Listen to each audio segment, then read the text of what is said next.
The life-saving service is actually known as America's Forgotten Heroes.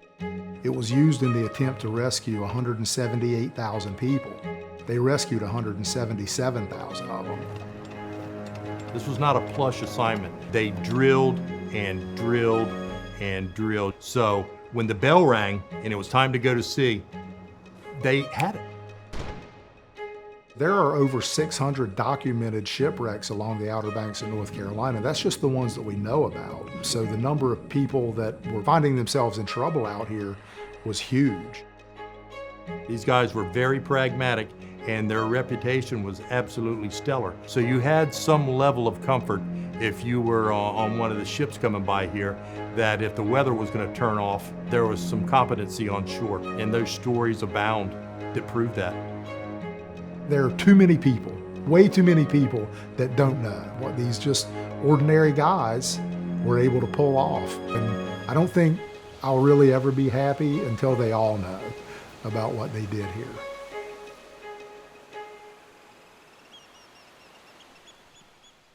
I'm Larry Grubbs. I am the president of the Historical Association here at Chicamacomico Life-Saving Station in Rodanthe, North Carolina.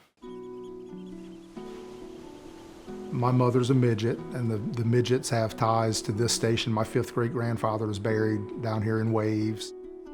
I go back generations here on Hatteras Island with ties to this life-saving station, as well as other life-saving and Coast Guard stations. Chicamacomico was the first of the 29 stations commissioned on the coast of North Carolina. Our original life-saving station was opened up as the first station on December 4th of 1874. It's the most complete U.S. life-saving service site in the country, and it's the only one in the country that has all of its original buildings. It's also one of the only places in the country that you can see the beach apparatus drill that we do on Thursday afternoons. When wind and wave combine to threaten the lives of those who dare to travel upon the seas, the men of United States Life-Saving Service and then Coast Guard left the comfort of their unwindy, sturdy stations and entered into the battle. With little more than their wooden boats, cork-filled life jackets, oilskin foul weather gear, and the tools you see here today, they let their strength, bravery, and most importantly, training lead the way.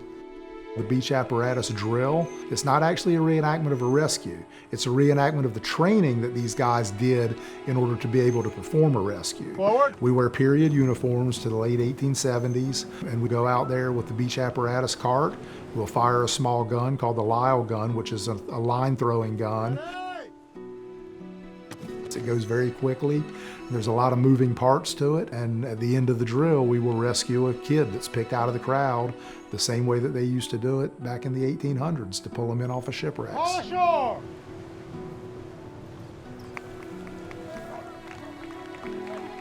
Wow! Let's hear it for Annabelle! This inspiring to know that we're doing something that they did seriously and would do over and over again to get it right because they had to do it during a storm. You didn't use this breeches buoy as a rescue apparatus on a nice day. You could just row the boat out. This was to be done when you couldn't get your boat cart past the breakers, and your only way to rescue them was either they jumped in the water and got swept away, or you used this breeches buoy. We're about 90 miles due west of what everybody knows as the Bermuda Triangle. The southbound cold water Labrador currents and the northbound warm water Gulf Stream currents meet off of Cape Hatteras. So when you combine that with the shoaling, you got diamond shoals, you got Wimble shoals, plus the weather that is created by that warm and cold water mixture, and just Hatteras being out in the ocean the way it is, it's just a recipe for shipwrecks. The life-saving service was formed because of public pressure on Congress from the wrecks of the Urana metropolis. Those shipwrecks cost almost 300 lives, and the country just went mad over the loss of life because the rescues that were attempted were ineffective, and it was a disaster. Congress took Sumner Kimball, who was basically a lifetime bureaucrat, and they said, we're going to put you in charge of the life-saving service. Sumner, instead of making political appointees of station keepers and crews, he would go into the communities and say, who's the most capable waterman in this community? Who's the man that when the chips are down, that the local guys will trust him to get them in and get them back out alive? And that was when the life-saving service really started to shine. The most famous rescue that was ever performed here from Chicamacomico was the torpedoed British tanker Merlot on August 16th of 1918. The tanker Merlot was carrying a load of aviation fuel and was torpedoed about 5 miles off the coast of Rodanthe. Captain John Allen Midget and 5 surfmen took surfboat number 1046, which is on display here at Chicamacomico. They had made 3 attempts, and on the 4th attempt finally managed to launch and rode out into that flaming sea and rescued 42 of the British sailors that were aboard the Merlot. It remains one of the most decorated maritime rescues in American history. All of them received the Gold Life-Saving Medal, but Captain John Allen Midget was also awarded the Loving Cup by the King of England. That's kind of a big deal for the King of England to award a sort of middle-of-the-road U.S. naval officer with such a prestigious honor. Before this station was, sort of being brought back to life by the Historical Association, these buildings were sitting here. We've got some pictures here of the place when it was, sort of overgrown and the buildings were sort of becoming dilapidated, falling into disrepair. They didn't really have a whole lot to start with down here. I mean, you know what the ocean weather does to any structure, especially one that's just sitting empty. Since the late 70s, early 80s, when they really got up and running, there's been a lot of progress made around here. I'm Chris Thompson. I do historic preservation work, so I'm taking it back to the original look. I do a ton of research before I touch a tool, so I kind of have to go to photographic evidence and then other things that I find and try to piece the whole thing together and try to make it work. It is the first open station of the 1874 type in the state of North Carolina.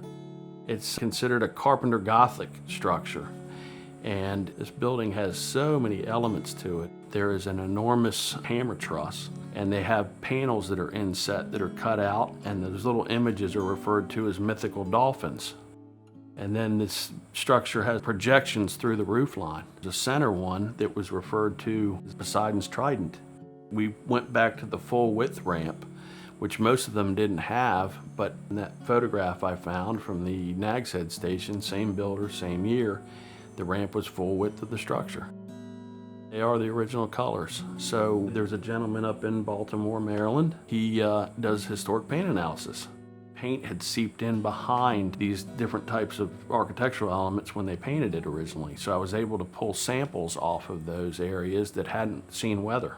So I have to go to sources all over. I drive 4 or 5 hours each way, just locating materials, trying to find pieces here and there. And I have one chance to get it right, because those that follow me will look at what I did and assume, oh, this could be the original piece. We have to replicate this. So I have to do my best to get it exactly the way it was so that it's correct for the future.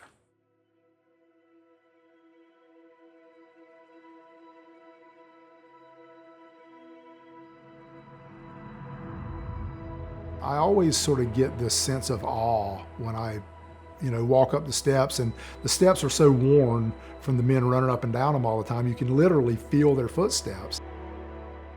People talk about walking in the footsteps of history. We really get to do it. And when I put on that keeper's uniform, I'm very careful to make sure that my uniform is not an exact replica, because I'm not a station keeper. I'm lucky that I get to portray a station keeper, but it's important to draw that line between the guys that really did it and what we're doing now, just to keep their history alive. The first couple of years we struggled to get volunteers because, as with anything, people are skeptical. They're like, are they really going to be able to pull it off? But now, if you were to try to come in and take one of these guys' positions on this team, good luck to you. I mean, we're all just so proud of being able to do what we do. And to be able to do it here with all the history of this place and this place being so magical, I can't think of anything